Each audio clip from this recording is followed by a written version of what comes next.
목표는 1등을 향해서 걷고 있는 중입니다. 스님 같은 경우에는 한국인 바텀 듀오가 정말 잘하기 때문에 좀 견제를 해야 될 것 같고 저희 미드 정글 듀오가 바텀을 좀 많이 도와주는 식으로 게임을 해야 될 것 같아요.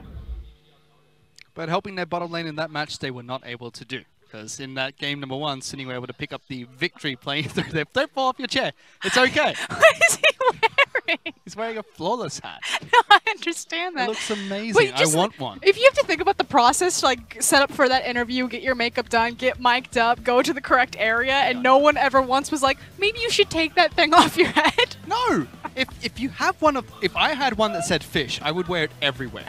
Just all of the gates to get to that point. Look, if I had one of those, our producer would have to come over here and physically take it off my head. Don't worry, I would do that for you. But No. yes, Flawless.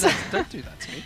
Flawless unfortunately really got tripped up last game. FLICKR and Knight did a wonder on Doinby and Flawless. And this patch, I mean, we've heard it from Rookie, we've heard it from Xiaohu. It is all about the mid-jungle duo to crack open that early game. And yes, we don't expect that Suning can keep up with the Rogue Warriors in the late game. But if Rogue Warriors never get there, Suning have proven that they can shut them out before. Can Rogue Warriors play the early game though? Because that's what we expected with the Yola. Yes, they can. We thought that we could take it to Suning in the early game and make it so they can never dictate their late game playstyle. It was a bad read. Frankly, I think that composition still could have worked and that it would be able to survive an early game, but this was Olaf really playing defensive duty or reacting to FLICKR rather than ever really finding the tempo. And if that's on Doinby not getting the correct back timers, and so he's constantly always pushed in, I feel like there was only twice that lane phase where he was able to keep up with Echo. And that said, Echo was running Minion Dematerializer, did have the tonic potion as well as the Dark Seals, so he definitely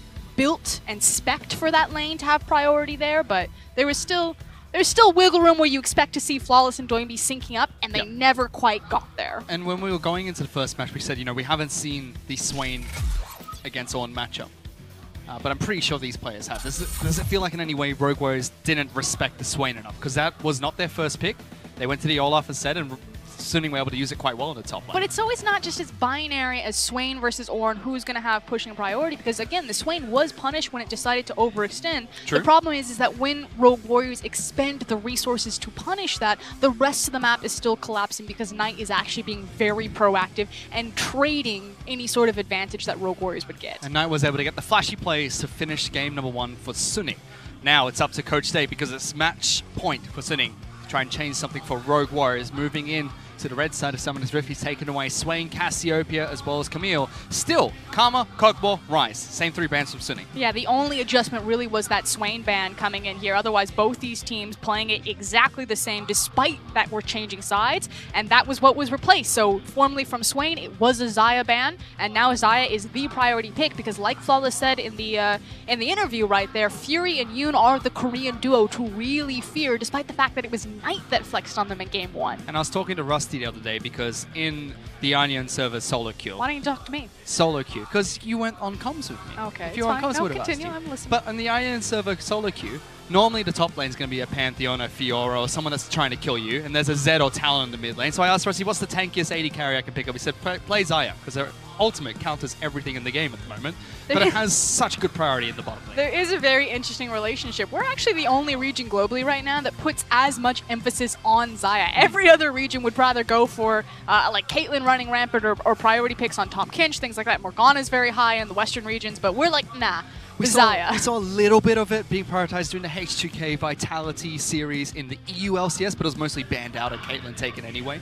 But for State of Rogue Warriors, their first 2 picks are going to be Tahm Kench as well as Sion. 2 very tanky champions, and FLICKR this time gets his hands on Olaf. What's interesting is by putting Kahlua on Tahm Kench, it signals that they're still going to go for a very similar composition and pick up a hyperscaling ADC for SMLZ, have the protection there from Kench, but that does mean that they don't take the Leona to counter the incoming Rakan. It's a Xayah priority pick.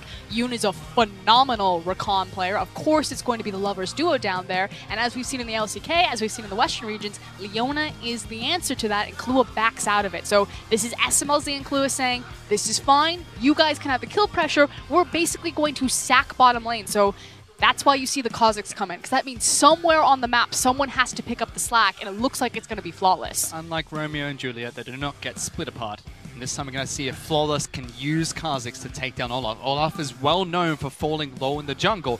Kha'Zix is well known for executing people who don't have the healthiest of clears. But that's a very easy initial clear to ward for. It just basically means that Knight needs to place an early ward so he can check if Kha'Zix is starting on from buff and then running immediately into Olaf's jungle to try to catch him on that second buff. Very respectful ban coming up from Rogue Warriors, though, taking away Echo right away. They don't want Knight to play that champion again. SMLZ is still having nightmares.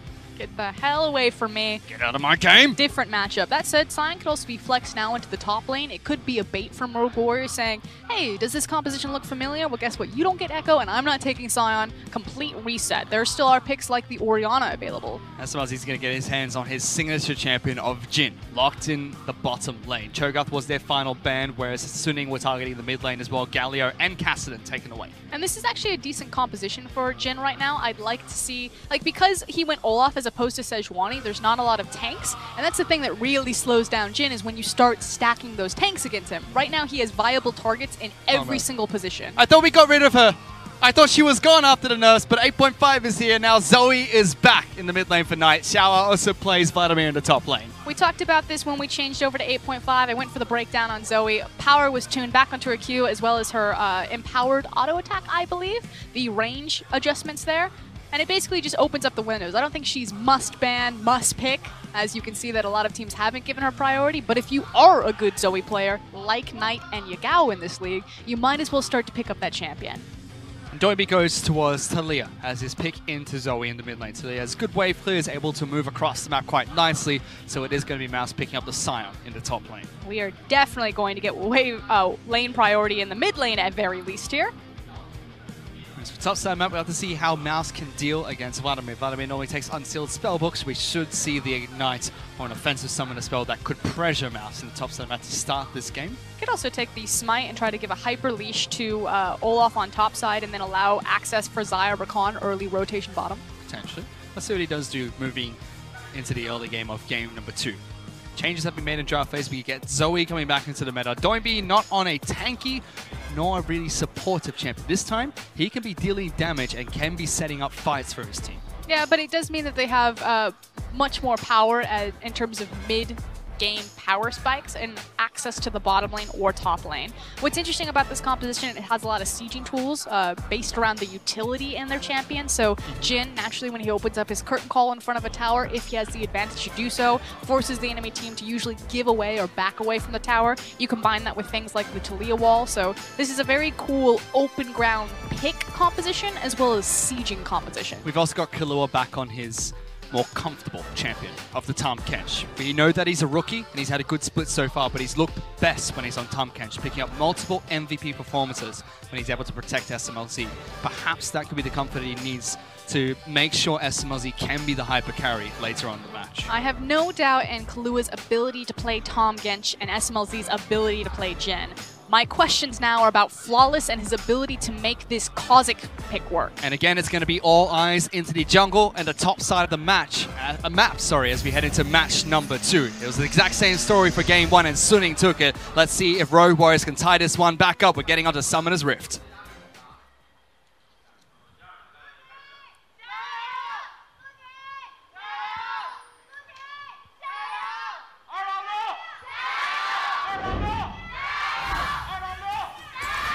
See, it's fitting, FLICKR, and Sleepy Trouble Bubble is now worn off, so the crowd's wide awake, and they pick Zoe going into game number 2. Not quite sure what was happening on that side. Oh boy. Oh, look! I want one of those. No matter what player, what team, anything, just give me one of those headbands, I'll wear it. What would you name that hat? Is it a headband? It should be a headband. The Billboard headband? The Billboard headband. I think that sums it up quite perfectly. The Billboard, the headband fan sign? Who knows? But as I said, we have questions about if Flawless is going to make this Kha'Zix pick work. It really hasn't since we've swapped over into kind of the Olaf, Skarner-dominated meta. They deep invade, catch out Yoon. He's caught here, forced to dash away. Just takes a bit of damage. Does mean this late invade from Rogue Warriors might be stopped, but they're committing to it. Yeah, they're committing, which means that they need to take it here. So Hacker, you should be wise about this one. Just walk. No, just He's going for it. walk. Fury and Yuna here as Two. well. Level 1 from Zaya. Rakan is very strong. Rakan jumps in, forces the flash, but Flaw's in trouble. Is he going to go down? He doesn't even get red buff. And first blood goes to Fury. Okay, so Hacker decides to commit because they pull Fury and Yoon. It's still a Rakan. He's got a massive knock-up, so the level 1 is stronger, especially when Kahlua only has Lick. First, I thought it was a 2v3. I was like, Hacker, just go off to your blue buff, just deny him. And instead, they turn the Rogue Warriors invade on its head and heavily punish. Remember, it's patch 8.5. 8.6 has not hit yet, so that W nerf that went to Zaya Rakan when they're in the same lane is not effective. And they showcase right there how strong they can be at level 1. And now Flawless is playing from the back foot. Put massively behind in his own jungle, he immediately walks to his red buff because he wants to make sure that he's not about to get 3 buffed here. So that is a smart move to compensate for this, but he's no longer going to have the tempo advantage there and be setting the pace. And like we said, this Kha'Zix pick, it's really disappeared from the LPL meta, and he needs to find that tempo if he's going to be effective. Hacker's already tripled the CS up over Flawless, and we'll still track this jungle for a little bit. In fact, he's actually going for an invade, so I'll talk about Zoe a bit later because he's found the Raptor camp. Flawless gets pushed off. You can't go back and contest this anymore. Doesn't have flash. Let's see if he's greedy enough to go for his own jungle. If Hacker really wants to be obnoxious, they could send Zoe and then have him walk across and really ruin Flawless's day, but instead he's just going to deny pretty big gold camps, taking part of the Raptors as well as denying Krugs. This is not looking good for Flawless at the moment, and Knight as well as Xiao both have lane priority at the moment. That might change because Knight's being flung underneath the turret, forced to use the heal that he picked up. Though he was ignited as well. Uh-oh. Mouse. Fancies a shot at Hacker here. Hacker may be forced to flash, and he does so. Mouse goes over the wall. This is aggressive. Trouble Bubble connects. Knight's going to throw the paddle star. Axes come through. Xiao's even healing to try and collapse with the Mouse. He falls. Knight gets a kill for himself and simply flashes in the Baron Pit. The tilt has started to set in. We'll see if it continues with Flawless. This is an all-or-nothing game. His last hope is in the bottom lane. Let's see what he can do. Yoon dashes over to Fury, avoids the W come out from Jin, even locks down SMLZ. Flawless's gank gets him nothing. Oh boy. Okay, so all around the map, there is action happening everywhere. Now, Doinby and Knight still have both of their summoner spells, so there should...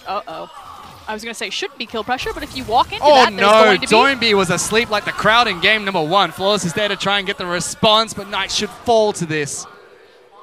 Fancy plays coming out from Zoe. But no one is playing with information. Think about this. Mouse knows, Mouse knows that Doinby has just gotten chunked out of his lane and isn't able to rotate first. He flashes the wall anyway and tries to catch out Hacker and is then denied by the enemy mid laner. They see Flawless bottom, trying a gank. It fails, so of course Flawless is in the bottom side river, and instead Knight decides to go 1-for-1 and just absolutely dominate Doinby, but then trades the kill back to Flawless. Like, both these teams had clear information about counterplays being available and decided to take the kill you play anyway. What's sad is there's no Ezreal in this match, so normally when there's an Ezreal you don't need a map, but not the case in this game. Hacker is going for a gank on the top side of the map. Board, Mouse what board? Let's go! is in trouble, has no flash available. Smite comes down, he's slowed down. That's going to be another kill coming out for Sinning here, slowly but surely.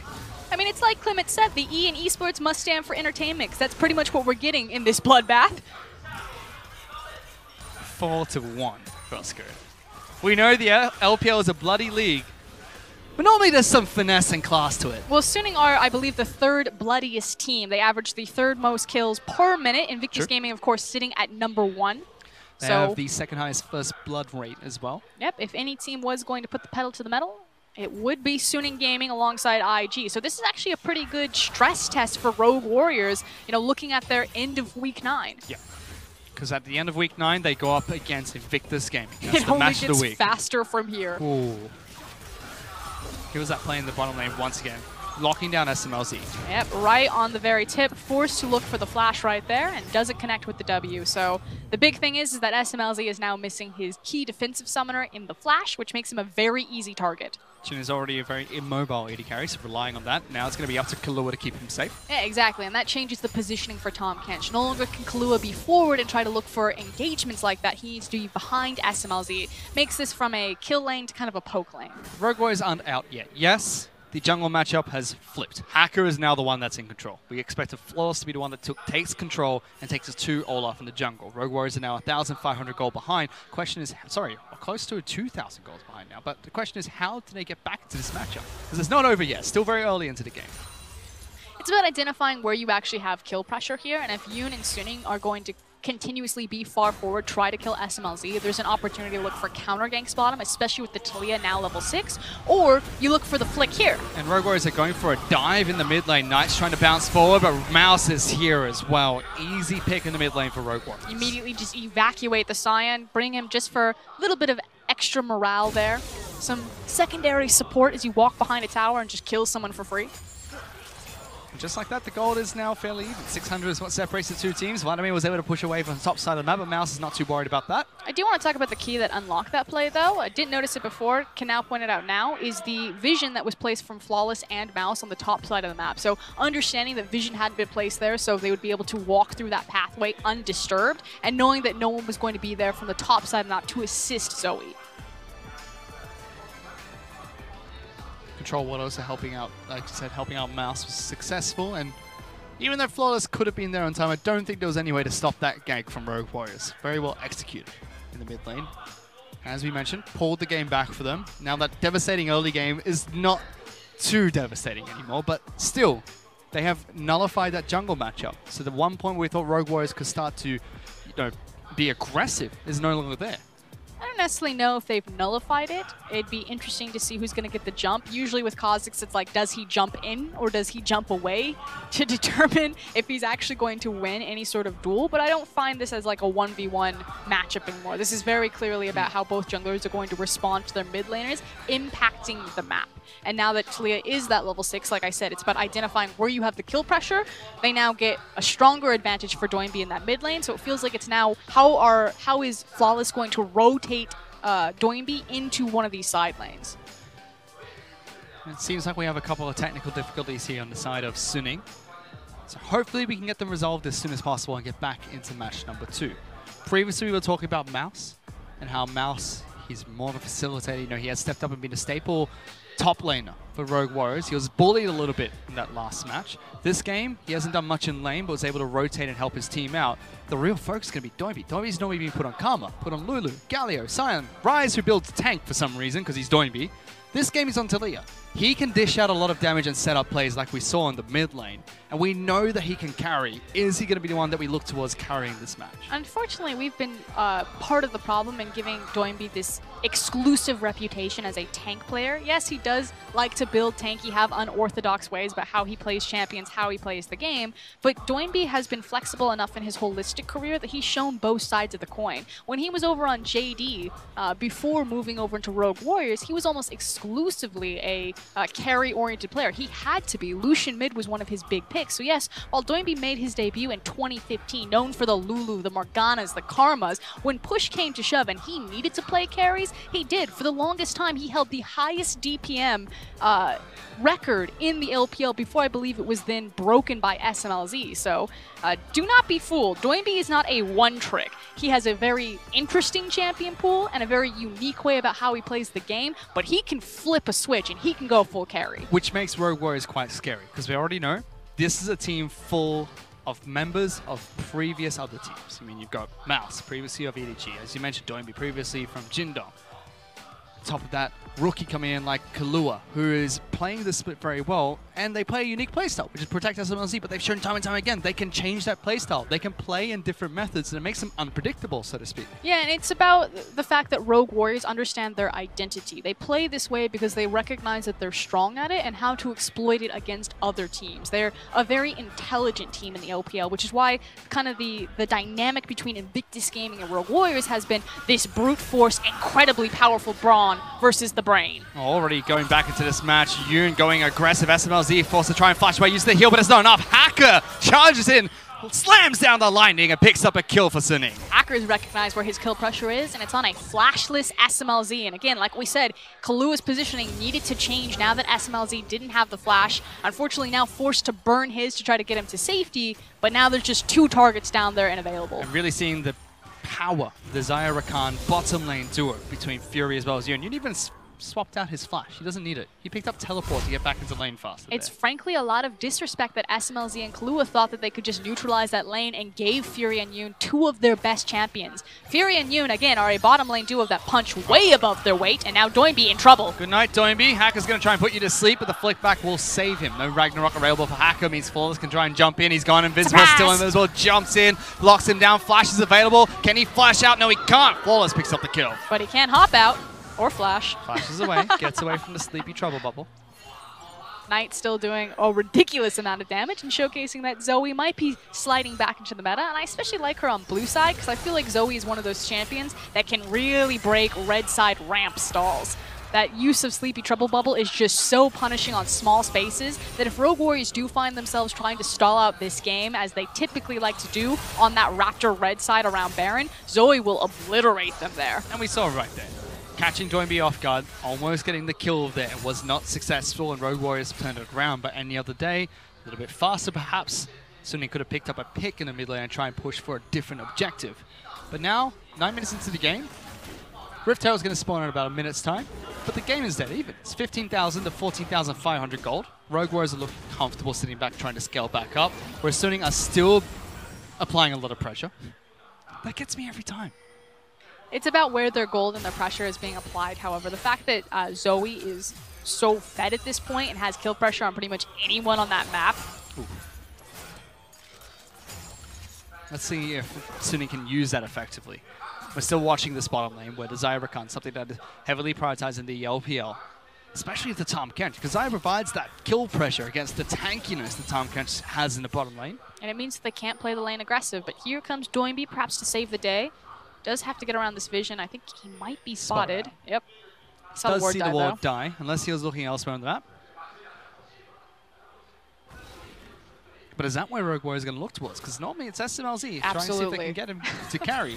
They have Jhin ultimate, and Fury and Yoon are very far forward. It's still hard and scary to challenge this, because if Olaf is there, they have the advantage, and it's still a Xayah, but they are exposing themselves, which is why Hackers are doing a great job collapsing and, again, creating that safety net that we always talk about. So Suning also reading the situation that their bot lane is where Rogue Warriors are looking and immediately reacting to it.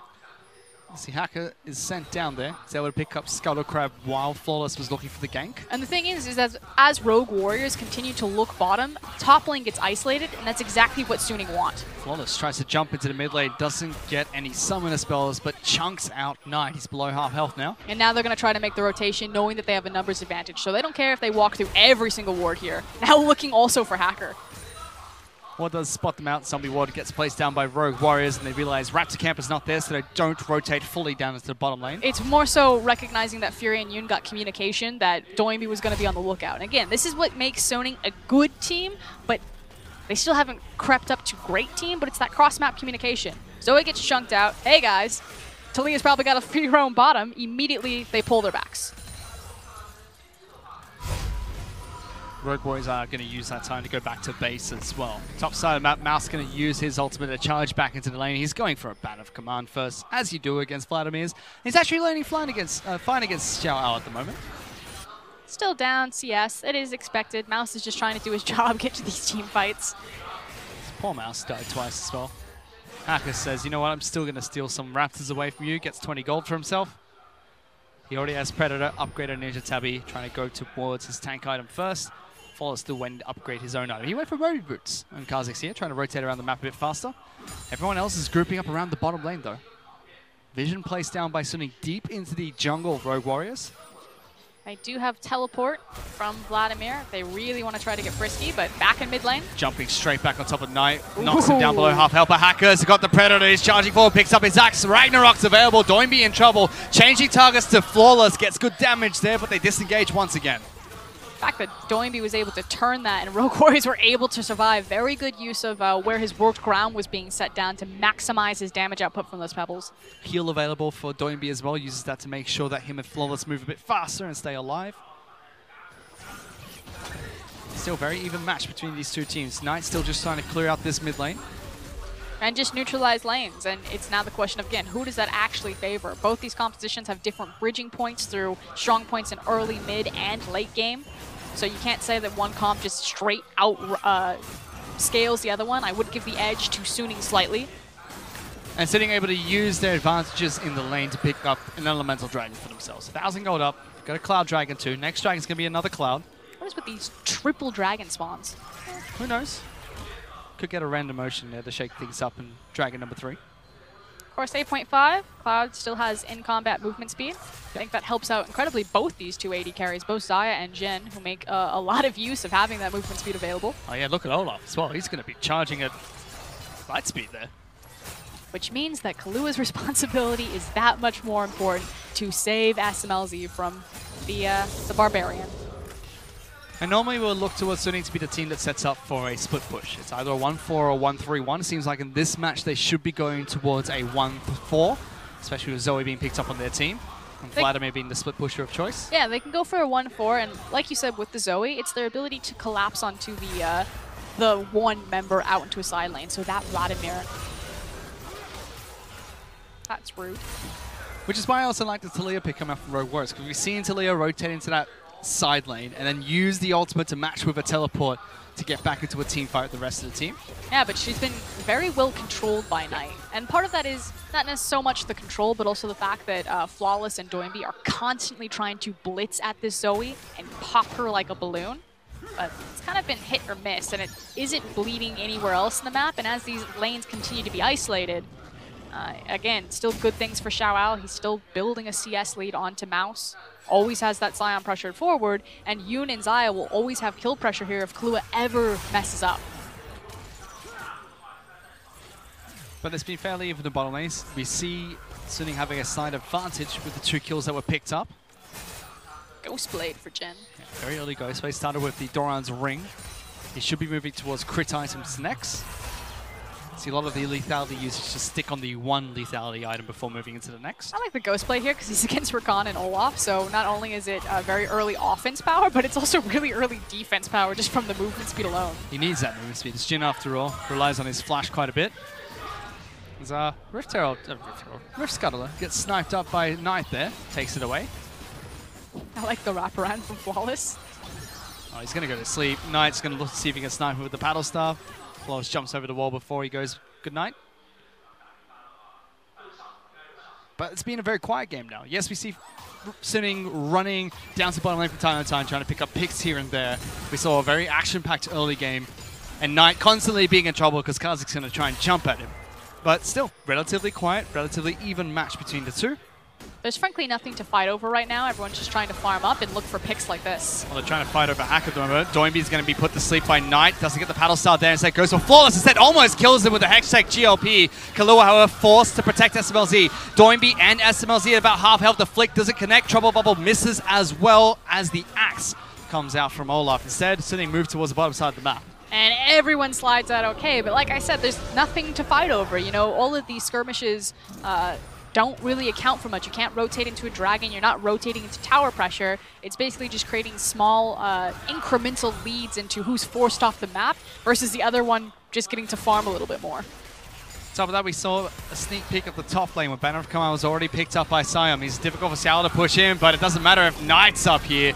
Ultimate being used by the train conductor gets Mouse back to safety. You're right, it doesn't matter. These are not my favorite games to watch happen. I do like the fact that Suning are trying to be proactive and looking at how they can crack open the map, and Rogue Warriors are reacting.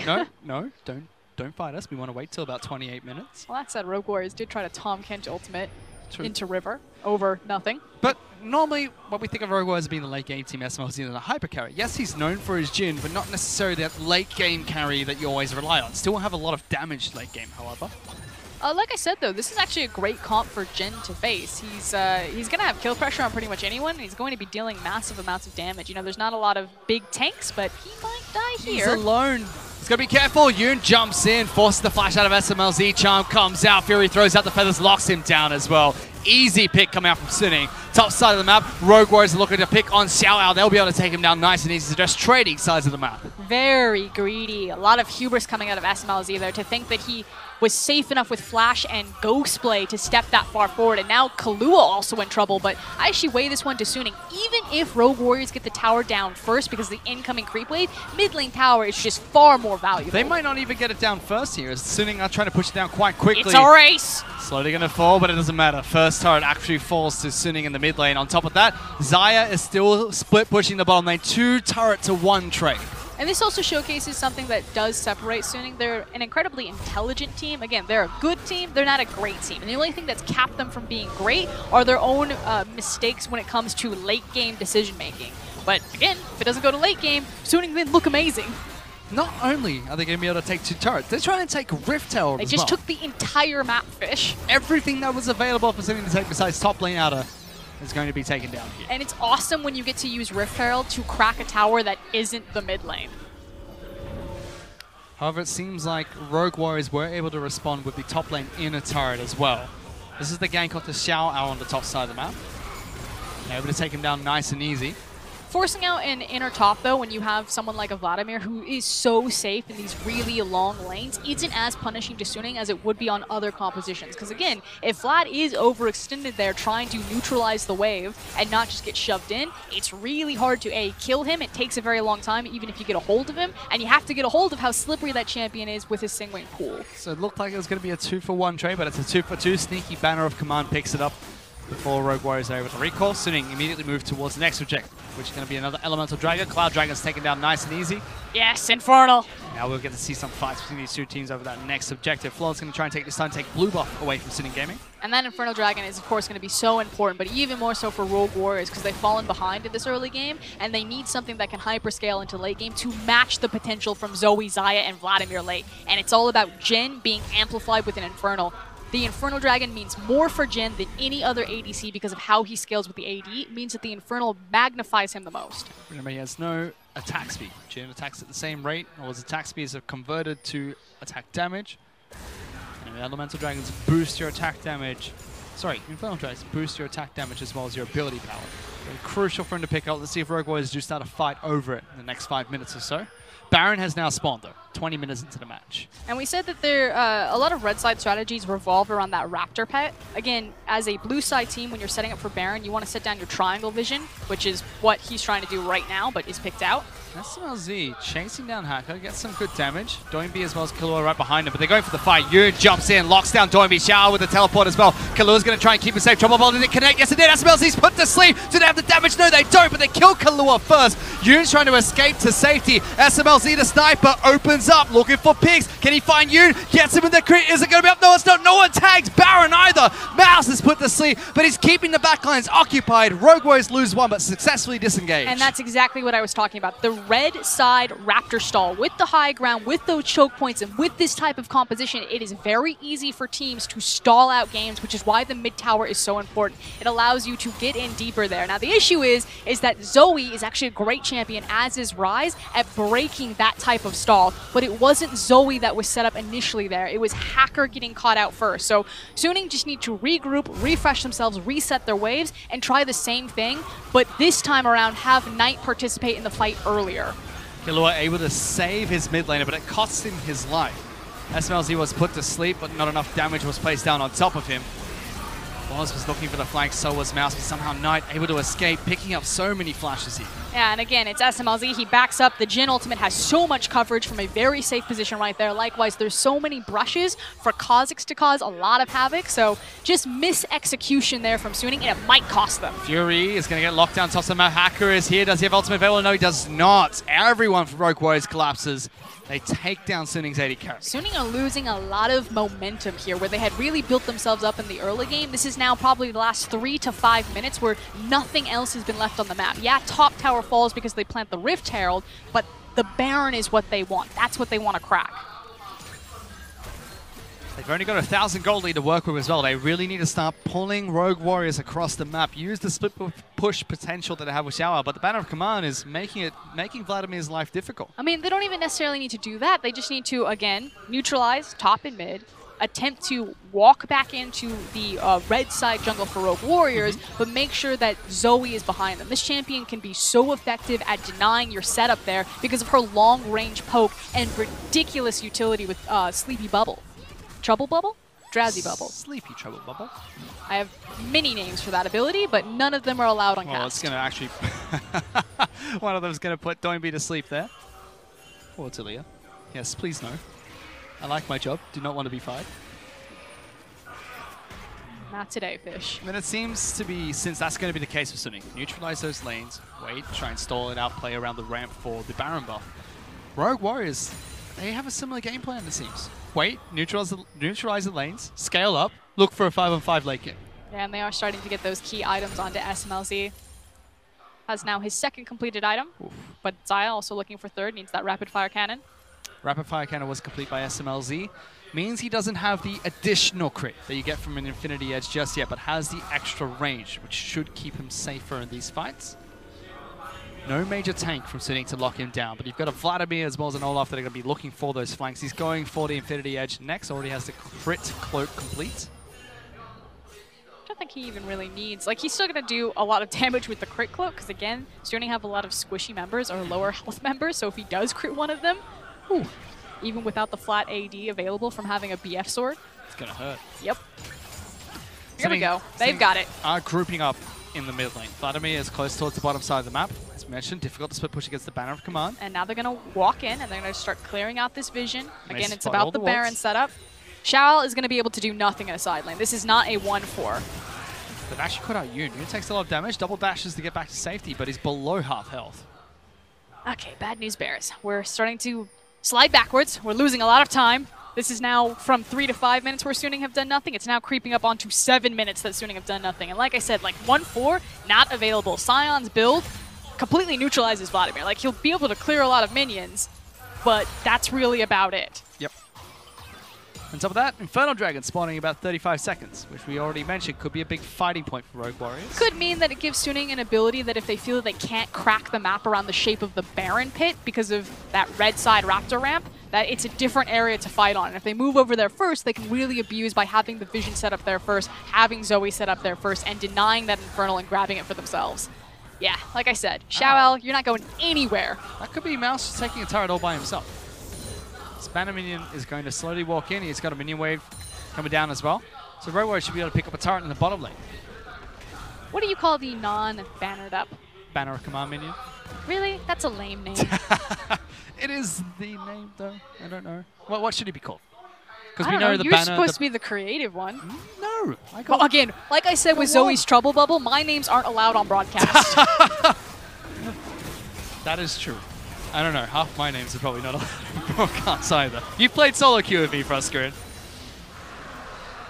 Fish Fingers has a foul mouth, but that's fine. Rogue Warriors got the Infernal. Like we said, this is a huge boom for them because they needed that one last element to really keep up with the late game composition from Suning. Again, that damage from Zaya, Zoe, and Vladimir, then amplifying it. Having an Infernal on Jhin, especially at 25 minutes, can be the difference there. Yeah, we mentioned that it could be Suning trying to take the fight there if they set up the vision first, but it seems like because of Sion being able to crack that bottom lane out of turret, they were not able to get there in time. Xiao was forced back to base. Suning are one of those teams where, stick with me for this analogy. Okay. If all of the lanes are set up and the towers are there and it's just about prioritizing where you're ganking, how you're jungle pathing, and moving around from tower, so coloring in the lines, they're really good at painting by numbers. They are not good at being creative once the map is opened up and once you take away the lines and they need to make their own artwork. Does that make sense? Okay, so you give them a coloring in book, and they'll make it look beautiful and they can sell it for a lot of money. You give them a blank canvas, they're screwed. It's the plans. They are really good at planning. We see this not only in their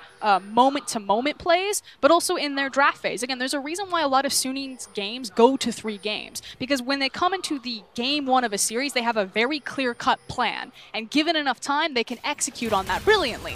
But if they're ever put into situations where the plan is constantly changing, constantly evolving, and the map is open up, and they need to make these very high, intense decisions, split second, that's where they start to fall apart. They just don't have the experience to do it. Which is why we commonly see Suning Gaming constantly defeat teams that are below them in the standings, because a lot of those teams, they don't have those set plans. They don't even have a coloring book. They've got brown and they've got a napkin.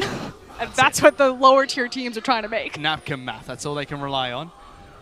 Whereas for other teams like Rogue Warriors, like in Big This Gaming, we see them change their strategy, try and mix things up as they have in this match so far. after they were not able to get floors ahead, they were still able to stay in the game, still keeping the game even. In fact, the goal is dead even between the two teams. Probably going to come down to one big 5v5 here. And we talk about Suning's game plan. They still have a ton of backline threat. Of course, Olaf's going to reach back there no matter what. Vladimir could also look for great flanking plays with his proto belt. And of course, then you have Yoon.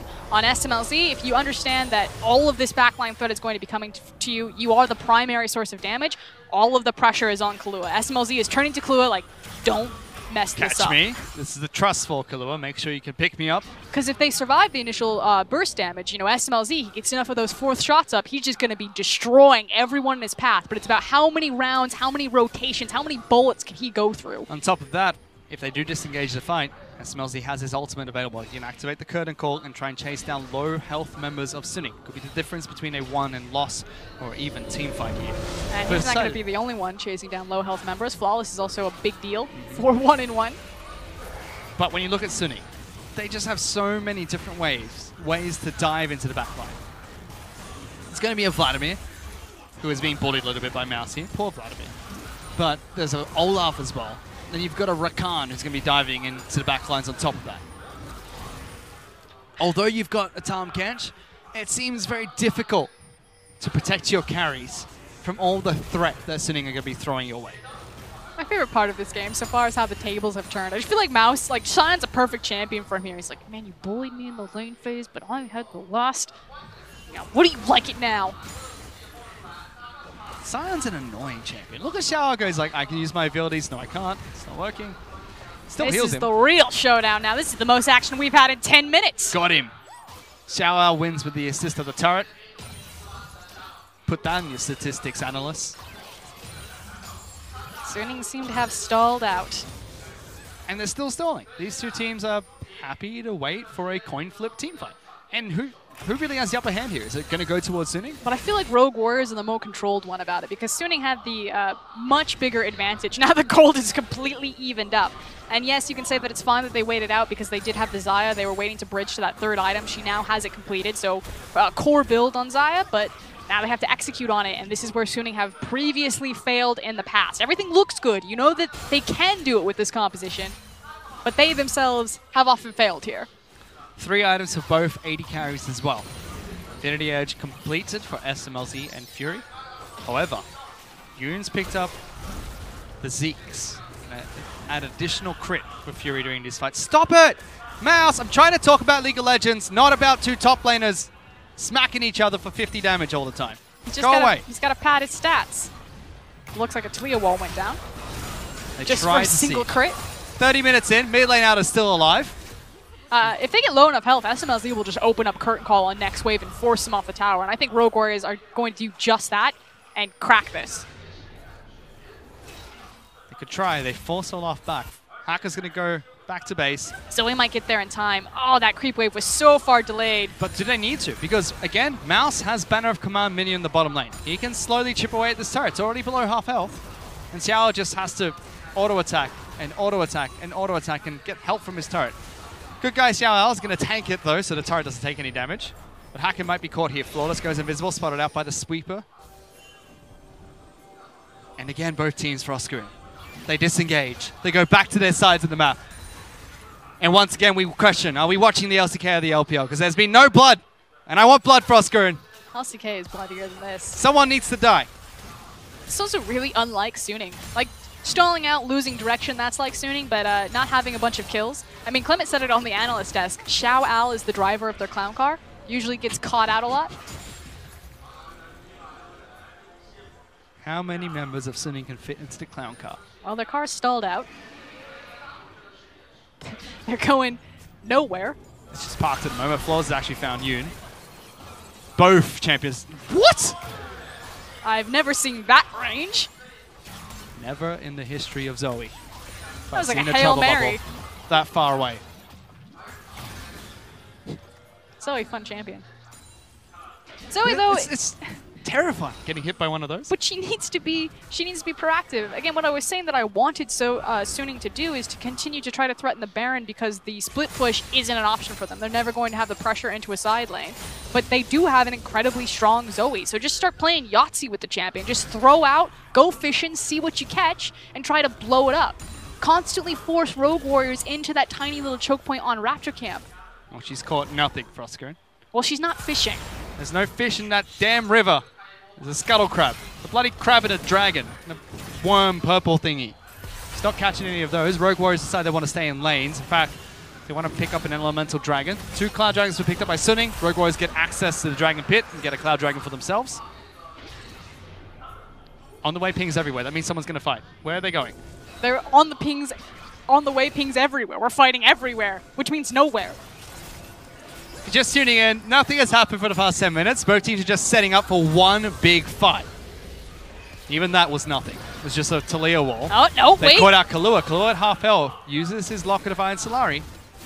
So we can Could be the smell go it. button. She can And there's smell their teleport. fear. Big fight coming out from Xiao. There goes Yoon, jumps in but doesn't catch Kahlua. Xiao gets a good ultimate off, but no follow-up damage coming out from Suning. They lock down Kahlua. They put him to sleep, and they put him 6 feet under as well. Rogue Warriors want to see if they can respond, but Suning get the pick and they disengage. And they force both teleports, so no longer any play about side play, but flawless. He's caught up by the sweeper, says Hacker knows he's there. SMLZ opens up with the curtain call. Really doesn't find unfortunate anyone. Tags Hacker with the final bullet, but he's too healthy to do meaningful damage. Knight is still trying to snipe people off from Rogue Warriors. That is a bunch of key cooldowns from Rogue Warriors that were effectively wasted right there. The teleport, the Talia wall, as well as the curtain call.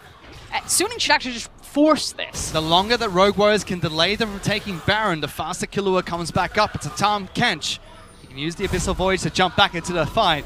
And we get a bit of action, FLICKR. We get a taste. But again, everyone goes back to base. They buy their items. And we wait until one day they fight over the big purple worm once again. This is a case where both teams are on comms. It's fine.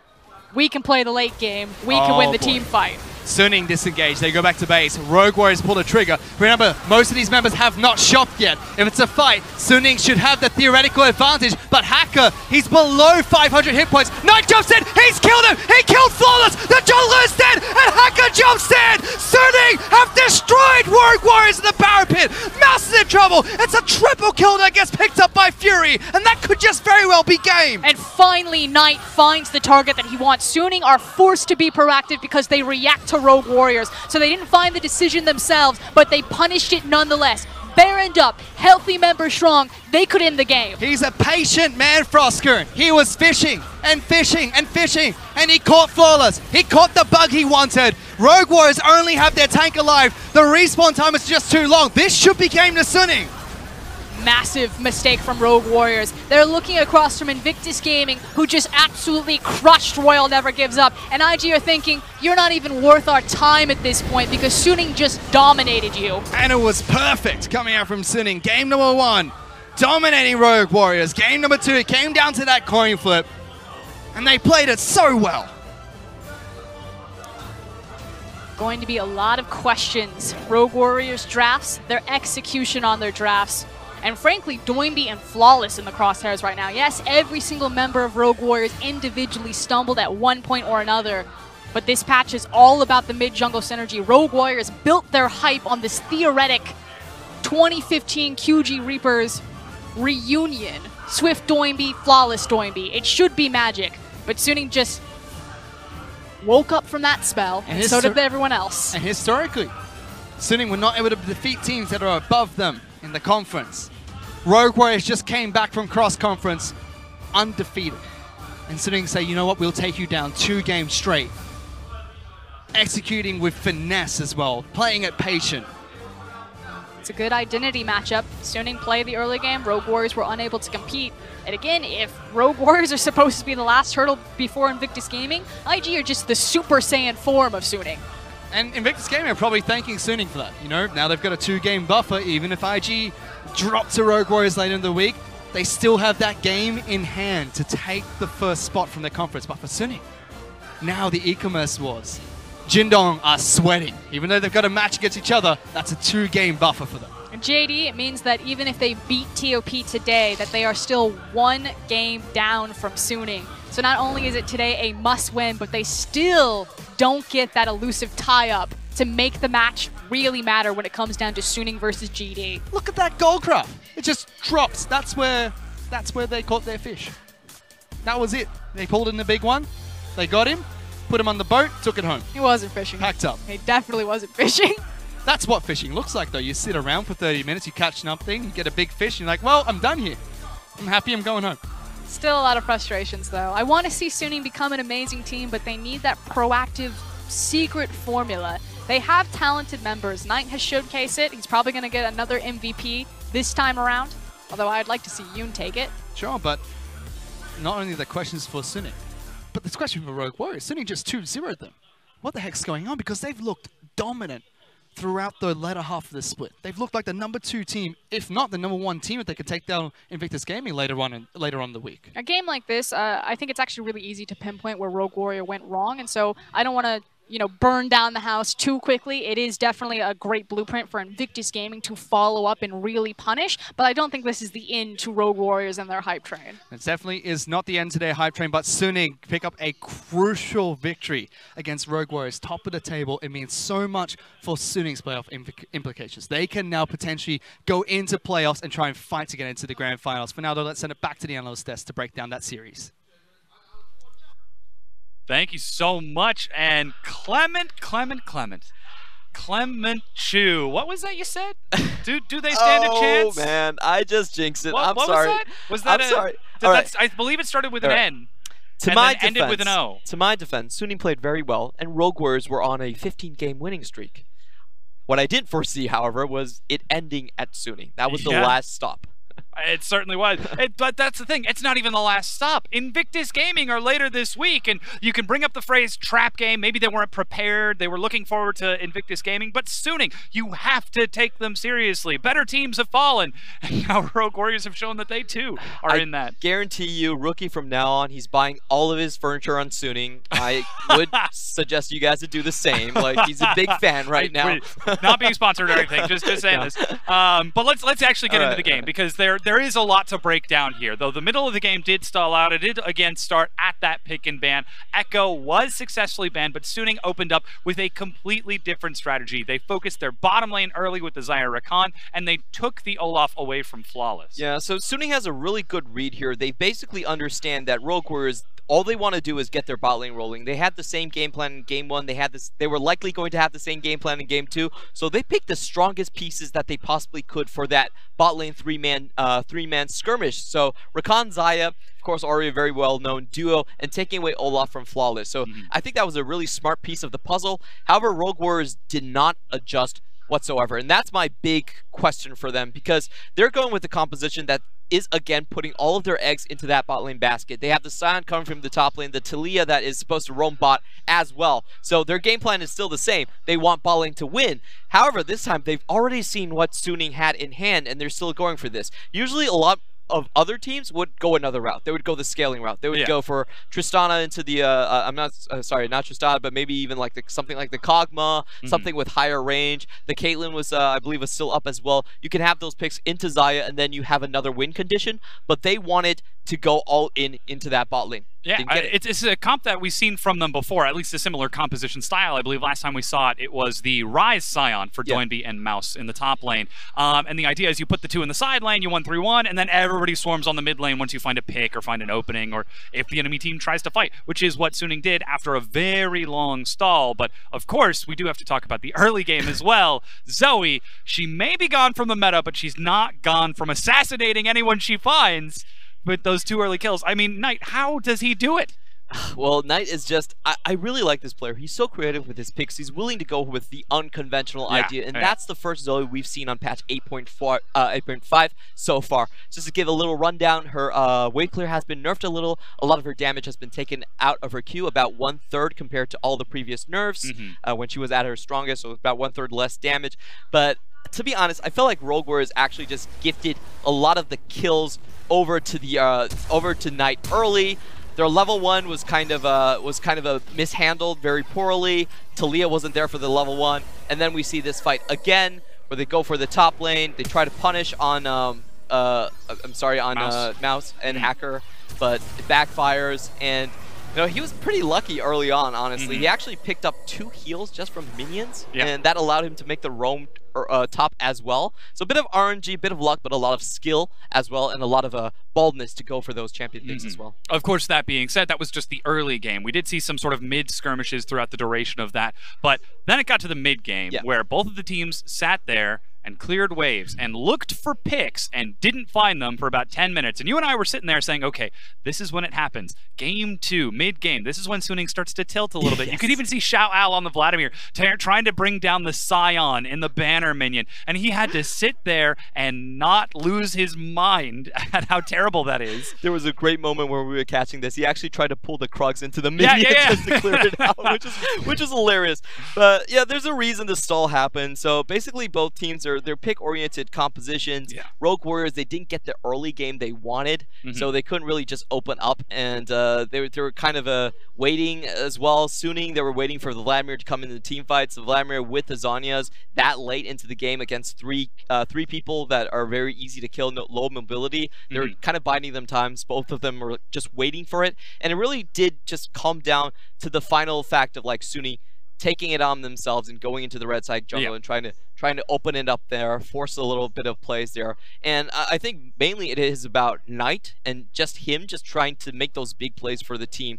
They did let the early game slip, however. That's definitely true. That advantage kind of getting out of their fingers a little bit, though they were finally able to at least hunt down an opening for Killua. But during the extended trade, they ended up having to pull back, and we saw Rogue Warriors say, you know what, we're done with this slow split push. We're done with looking for picks. We're going to 5-man stack on Baron. Oh no, here comes Suning. Okay, so this was actually a good play coming out from Rogue Warriors. Basically, their understanding was that Xiao Al was in the bot lane. He wasn't going to get in time enough. But the 4-man from Suning Gaming actually just straight out outplayed from there. I will criticize a bit of Rogue Warriors' positioning right there. They didn't have their carries really aligned. What should have happened was Mouse should have been the one blocking off the lane. He should have used his ult earlier just to drive people back. You saw him use the ult and the back to escape, which is it's not really how you want those skills in order to go. No one was blocking for Flawless as well, so there was no smite contest. That was a big point of a contention as well. And you know, it's just I feel like that was the right play for Rogue Warriors, no question. But the execution was just a bit off. And again, it comes down to the mechanical play from Suning. Fury able to flash in, attack the 2 carries, while Knight diving over the wall, then flashing even further to assassinate Flawless and remove the smite. He takes MVP at 4-2 and 4 with 30% of his team's damage. You just saw him being interviewed behind us. But Suning are showing, hey, we might barely be a year old. Not even a year old yet, but we've got what it takes to compete with the best. Yeah, definitely. And this is the man that's doing it for them. They traded their mid laners in Finfin, a cast in one trick, for I'm sorry, I'm getting distracted. Eyes on the screen, Clement. Eyes on the screen. For Knight, who is now going. He's losing it. We're losing it, ladies and gentlemen. He has a very strong contention for Rookie of the Split. He absolutely does. It's a conversation that we have to bring up as we get closer and closer to playoffs, because it is getting to be about that time. But Clement, does Suning have what it takes to eliminate Jingdong? Could they actually be our surprise contenders coming into this playoffs? What the current standings shows that if Jingdong even win against Suning in their head-to-head, then that would tie it up and they would have to have an extra match. However, they do need to win today against TOP. Though. Yeah, we'll have to see if they can keep pace. Of course, with that victory, LGD is eliminated. But that being said, we've got a chance to see Jingdong versus TOP in just a few minutes. Don't go anywhere, ladies and gentlemen. We'll be back with more LPL action.